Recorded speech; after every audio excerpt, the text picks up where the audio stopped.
प्रिय मित्रों, हमारी चर्चा मित्र के संदर्भ में हो रही थी। सर्वप्रथम अपन ने देखा था कि श्रेष्ठ मनुष्यों की, श्रेष्ठ पुस्तकों की, श्रेष्ठ धर्म ग्रंथों की मित्रता अर्थात प्रत्यक्ष मित्र और परोक्ष मित्र। प्रत्यक्ष मित्र में जो साक्षात श्रेष्ठ पुरुष हैं, जिनका जीवन अच्छा है, उज्जवल है, निर्मल है,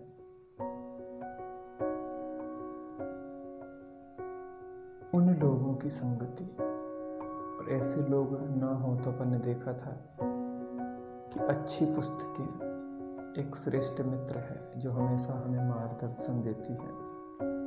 तो अच्छी पुस्तकों को हमें अपनी लाइब्रेरी में शामिल करना चाहिए, जिससे हमें सही मार्ग मिलेगा, सही मार्गदर्शन मिलेगा, हमारा जीवन उज्जवल और निर्मल होगा।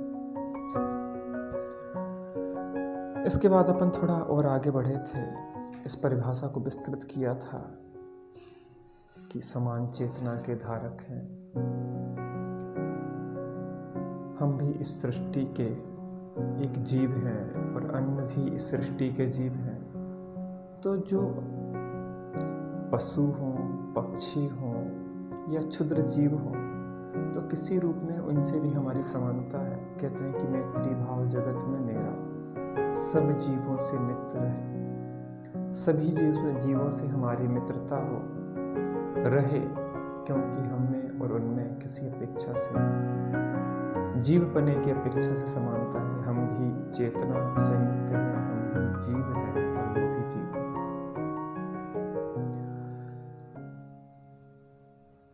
अपन ने मित्र भाग 2 में इस विषय में देखा था कि जो पशु पक्षी हैं वो भी हमारी तरह जीवन जीना चाहते हैं। उन्हें भी कोई कष्ट दे तो पीड़ा होती है।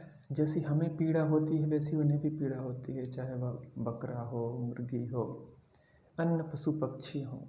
जैसे हमें कोई सुई चुभोए, उस सुई को चुभने से पीड़ा होती है, उतनी ही पीड़ा उन्हें भी होती है जब उन्हें कष्ट दिया जाता है और हम अपने स्वाद के लिए उनको मार देते हैं। जीवन सात्विकता से, अहिंसक रीति से, शाकाहार से जिया जा सकता है। उस जीवन का क्या फायदा जिसमें अनेक जीवों को हमने मार डाला। प्रकृति माता ने उन्हें यहाँ रहने के लिए स्थान दिया था, हमने उन्हें यहाँ से हटा दिया। किसने हमें अधिकार दिया है? मैंने कहा था, चर्चा की थी। यानी कहते हैं कि ये प्रकृति का चक्र चलता रहता है। आज हम मनुष्य हैं, कल हम पशु होंगे, जो पशु है वो मनुष्य होगा और हमें वह कर्जा चुकाना होगा। हमारे साथ भी वही दोहराया जाएगा जो हम दूसरे के साथ करते हैं। अगर हम अपने साथ वह नहीं चाहते हैं तो दूसरे के साथ भी वैसा ना करें। थोड़ा सा और आगे बढ़ते हैं विस्तृतता में। अपन ने चर्चा की थी, एक वैज्ञानिक हुए सर जगदीश चंद्र बसु, शायद उन्हीं का नाम है, कि उनने यह खोज की थी कि पेड़ पौधों में भी जीवन है। और इस बात को उन्होंने सिद्ध किया था कि पेड़ को भी अगर जहर भरा इंजेक्शन लगाया जाता है तो वो भी मृत हो जाता है, मुरझा जाता है। जैसे पेड़ पौधे वनस्पतियों में जीवन है, वैसे ही अग्नि में भी जीवन है, वैसे ही जल में भी जीवन है, वैसे ही पहाड़ आदि में भी जीवन है, ऐसे ही हवा में भी जीवन है, जीव है। वो हमारे मित्र हैं, वो हमारा सहयोग करते हैं। अग्नि हमारा मित्र है, वो हमें भोजन पकाने में, हमारी आवश्यकताओं की पूर्ति में सहयोग करता है। लेकिन दुरुपयोग नहीं करना चाहिए।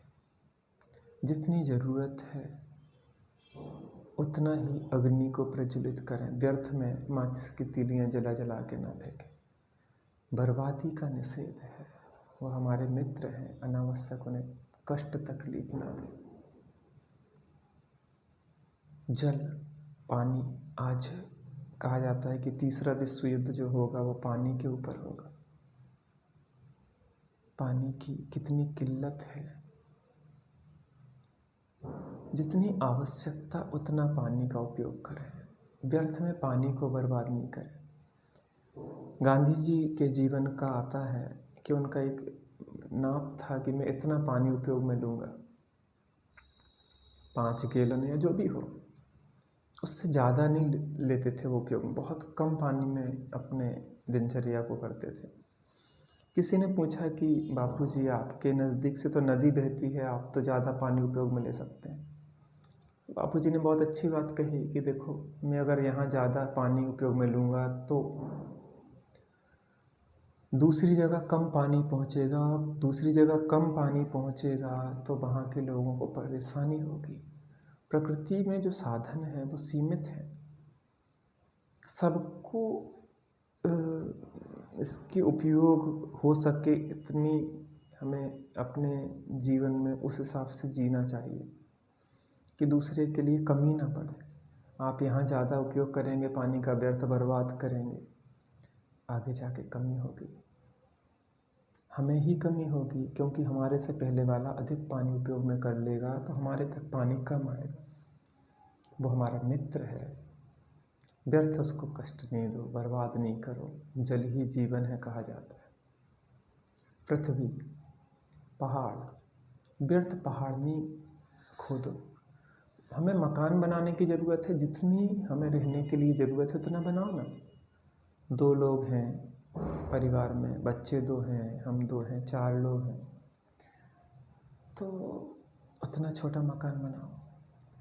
क्यों 100 लोगों के रहने लायक जगह को घेर लेते हो? आपको पता नहीं है कि रोड पे सोने पे जो मजबूर हैं, यहाँ वहाँ डले हुए हैं बाहर रोडों पे, वो हमारे कारण, क्योंकि हमने अधिक स्थान घेर रखा है। अगर हम अधिक स्थान ना घेरते तो दूसरे लोग रोड पे सोने पे मजबूर नहीं होते।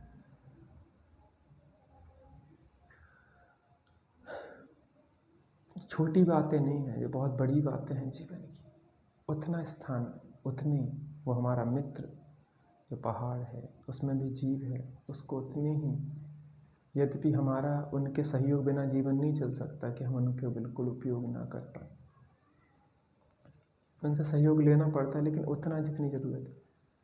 हम पहाड़ों को खोदते जा रहे हैं, पत्थरों को काटते जा रहे हैं, फिर हमारा भूकंप आता है, भूकंप में हम दब के मर जाते हैं। ये हमारे ही कर्मों का फल है। प्रकृति में एक संतुलन है। हमने पहाड़ों को खोद खोद के गहरे तालाब बना दिए। अब अनबैलेंस अगर धरती हो रही है और हिल रही है, डुल रही है, और वो हमारे जो हमने पहाड़ जैसे घर खड़े कर लिए हैं लंबे चौड़े 10-10, 50-50 मंजिला के, और वो अगर एक क्षण में ज़मीन में मिट जाते हैं तो उसमें कौन सा आश्चर्य है। अभी हमने देखा था भूकंप आया, उसमें क्या स्थिति बनी। इसके लिए अपने हित के लिए सोचो, अनावश्यक बर्बादी नहीं करो, अनावश्यक मकान नहीं बनाओ। मित्र,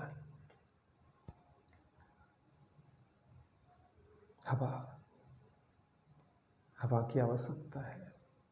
हवा भी जीव है। ठीक है, नहीं चलता हमारा पंखे के बिना, तो बर्बादी तो नहीं करो। कमरे में आए, पंखा चालू करें, अगर नहीं चल रहा है वैसे तो बिना पंखा के खुले में सोएं। सहज प्राकृतिक हवा मिल रही है, और कदाचित पंखे की ज़रूरत भी है, तो जब आएँ तो चालू करें, जब जाएं तो बंद करें। व्यर्थ बर्बाद नहीं करें। उसके साथ इलेक्ट्रिसिटी, जो विद्युत का प्रवाह है, जो अग्नि है, अग्नि जीव है, उसका भी घात होता है। इलेक्ट्रिसिटी बर्बाद होती है, दूसरे तक नहीं पहुंच पाती है वह। ना जल की बर्बादी हो, ना पृथ्वी संबंधी जो भी पत्थर आती हैं, जो हम मकान बनवाते हैं, इसमें भी अतिरिक्त न बनाएं, जितनी आवश्यकता उतना बनाएं। उसके अलावा अनावश्यक हवा का बहाव नहीं करें, उन जीवों को कष्ट होता है। नहीं चलता है पंखे के बिना, तो जब जितने समय कमरे में रहें उतना चलाएं, जितनी ज़रूरत है उतना चलाएं, जितनी देर ज़रूरत है उतनी देर चलाएं। वनस्पति व्यर्थ में पत्तियाँ नहीं तोड़ते जाएं, वो भी जीव है। घासों पे नहीं दौड़ें क्योंकि वो भी जीव है, उन्हें कष्ट होता है। जितनी आवश्यकता उतनी हरी आदि का विदारण करें, उतना उपयोग में लें, कम से कम में जीवन चलाएं।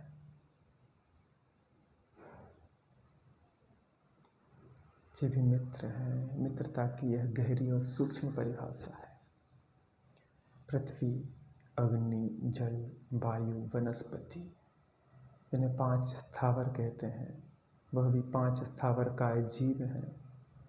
चींटी भी जीव है, मच्छर भी जीव है,